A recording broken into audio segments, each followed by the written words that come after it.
Hi అండి, నమస్తే.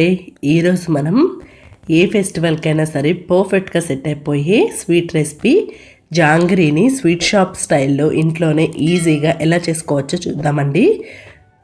Simple మెథడ్లో టేస్టీగా జ్యూసీగా క్రిస్పీగా వచ్చేలాగా జాంగ్రీని ఎలా చేసుకోవాలో పర్ఫెక్ట్ మెజర్మెంట్స్తో చిన్న చిన్న టిప్స్తో షేర్ చేస్తానండి. వీడియో చివరి వరకు స్కిప్ చేయకుండా చూడండి, మీరు కూడా పర్ఫెక్ట్గా చేయొచ్చు. ఎవరైనా కొత్తగా ఈ ఛానల్ని చూస్తున్నట్లయితే ప్లీజ్ అండి సబ్స్క్రైబ్ చేసుకొని సపోర్ట్ చేయండి. రండి మరి చూసేద్దాం. Welcome to tasty 24 hours. దీనికోసం ముందుగా నేను 1 కప్పు మినపప్పును తీసుకుని ఒక 2 గంటల పాటు నానబెట్టుకొని పెట్టుకున్నానండి. ఏదైనా సరే కప్పుతో మాత్రమే మెజర్ చేసుకోండి, అప్పుడు మనకి అన్ని కప్పు కొలతల్లో తీసుకోవచ్చు. వీటిని శుభ్రంగా వాష్ చేసుకొని మెత్తటి పిండిలాగా గ్రైండ్ చేసుకోవాలండి. మన ఇడ్లీ పిండి ఎలా అయితే ఉంటుందో మెత్తగా అలా గ్రైండ్ చేసుకొని తీసుకోవాలి బౌల్లోకి. ఇప్పుడు దీనిలోకి 1/2 కప్పు కార్న్ఫ్లోరు, 1/2 కప్పు శనగపిండిని తీసుకోవాలి. ఏ కప్పుతో అయితే మనం ముందు మినపప్పు తీసుకున్నామో అదే కప్పుతో 1 టేబుల్ స్పూన్ మైదా పిండి, అలాగే కొద్దిగా food colour, red food colour optional అండి, ఫుడ్ కలర్ లేకుండా కూడా చేసుకోవచ్చు. 1 పించ్ సాల్ట్ని యాడ్ చేసి మొత్తం అంతా మంచిగా మిక్స్ చేసుకోవాలండి. చూసారు కదా, ఇలా మొత్తం అంతా కలిసేలాగా కలుపుకోవాలి. కలుపుకున్న తర్వాత కనీసం 3 నిమిషాల పాటు చేతితో ఇలా బాగా బీట్ చేసుకోండి. అప్పుడే మనకి జాంగరీలు అనేవి గుల్లగా పర్ఫెక్ట్గా వస్తాయి. అలా బీట్ చేసుకోవడం మాత్రం అస్సలు మర్చిపోకండి. తర్వాత స్టవ్ మీద ప్యాన్ పెట్టుకొని 2 కప్పుల షుగర్ అండి, ఏ కప్పుతో అయితే మనం మినపప్పు తీసుకున్నామో అదే కప్పుతో 2 కప్పుల షుగర్, 1 కప్పు వాటర్ యాడ్ చేసుకోవాలి. షుగర్ మొత్తాన్ని కరిగించుకోవాలి. దీనికి మనకి ఎలాంటి పాకం రావాల్సిన అవసరం లేదండి, తీగ పాకం కూడా రావాల్సిన అవసరం లేదు. షుగర్ అంతా కరిగిపోయి జస్ట్ జిగురు వచ్చే వరకు ఉడికించండి, సరిపోతుంది. జిగురు కన్నా ఎక్కువగానే వచ్చింది అంటే గట్టిగా అయిపోతుంది పంచదార.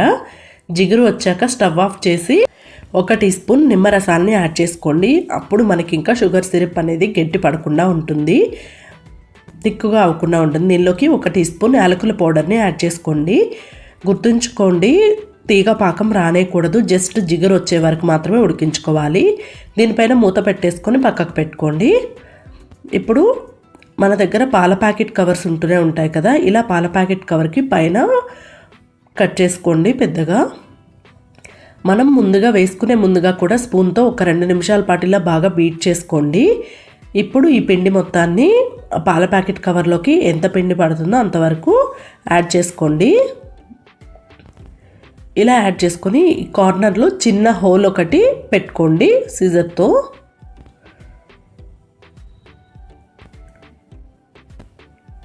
ఇలా చేసుకొని పక్కకు పెట్టుకోండి. ఇప్పుడు స్టవ్ మీద మీడియం హీటెడ్గా ఉన్న ఆయిల్లో మాత్రమే, డీప్ ఫ్రైకి సరిపడా ఆయిల్ని పెట్టుకుని మీడియం హీట్లో ఉన్న ఆయిల్లో మాత్రమే జాంగ్రీలను వేసుకోవాలండి. ఫస్ట్ ఒక 2 సర్కిల్స్ వేయండి. తర్వాత ఫ్లవర్ డిజైన్ మనం ఎక్కడైతే స్టార్ట్ చేస్తామో అక్కడే మళ్ళీ మనం డిజైన్ అయితే ఆపాలి. ఇలాగే అన్ని జాంగ్రీల్ని వేసుకోండి. మీడియం హీట్లో మాత్రమే ఉండాలండి ఆయిల్. హై ఫ్లేమ్లో పెట్టారు అంటే వెంటనే మాడిపోతాయి, లోపల వరకు ఉడకవండి. మీడియం ఫ్లేమ్లో పెట్టుకొని ఇవి కొంచెం క్రిస్పీగా అయ్యే వరకు ఫ్రై చేసుకోండి, 2 వైపులకి తిప్పుకుంటూ. మనకి తెలిసిపోతుందండి క్రిస్పీగా అయ్యాయో లేదనేది, మనం గరిటెతో టచ్ చేస్తేనే. గట్టిగా అయితే మనకి తెలిసిపోతుంది కదా, అలా క్రిస్పీగా వచ్చే వరకు ఫ్రై చేసుకోండి. చూసారు కదా, ఆయిల్ కూడా బాయిలింగ్ ఆగిపోయింది కదా. ఇప్పుడు మనం జాంగ్రీలని తీసుకుని వీటిని వెంటనే ప్యాన్లో నుంచి తీసిన వెంటనే షుగర్ సిరప్లో వేయాలండి. షుగర్ సిరప్ కొంచెం వేడిగా ఉండేలాగా చూసుకోండి. వెంటనే వేయకపోతే షుగర్ సిరప్ని ఇవి అబ్జర్వ్ చేసుకోవండి. వెంటనే వేసి 2 వైపులకు తిప్పుకుంటూ జస్ట్ 1 నిమిషం పాటు ఉంచండి, సరిపోతుంది షుగర్ సిరప్లో. అంతకంటే ఎక్కువ ఉంచాల్సిన అవసరం లేదు. 1 నిమిషం పాటు ఉంచి మనం జాంగ్రీల్ని పక్కకు తీసేసుకోవడమే. సేమ్ ప్రాసెస్లో మనం కలుపుకున్న పిండి మొత్తాన్ని జాంగ్రీల్లాగా వేసుకొని షుగర్ సిరప్లో 1 నిమిషం పాటు ఉంచుకొని జాంగ్రీల్ని తీసేసుకోవటమే. అంతే అండి, ఎంతో టేస్టీగా జ్యూసీగా స్వీట్ షాప్లో దొరికే జాంగ్రీలాగా పర్ఫెక్ట్గా జాంగ్రీలు అయితే రెడీ అయిపోయాయి. చాలా టేస్టీగా ఉంటాయండి. మొదటి రోజు క్రిస్పీగా ఉంటాయి, 2వ రోజు కొంచెం సాఫ్ట్ అవుతాయి, 3వ రోజుకి బాగా సాఫ్ట్ అవుతాయండి ఈ జాంగ్రీలు. చాలా బాగుంటాయి. లోపల వరకు జ్యూస్ని అబ్జర్వ్ చేసుకొని లోపల జ్యూసీగా చాలా బాగుంటాయండి ఈ జాంగ్రీలు. తప్పకుండా మీరు కూడా ట్రై చేయండి. ఏ ఫెస్టివల్కైనా పర్ఫెక్ట్గా సెట్ అవుతుంది. మీకు ఎలా కుదిరాయో కామెంట్ సెక్షన్లో షేర్ చేసుకోండి. వీడియో నచ్చితే లైక్ చేయండి, ఫ్రెండ్స్ అండ్ ఫ్యామిలీతో షేర్ చేయండి.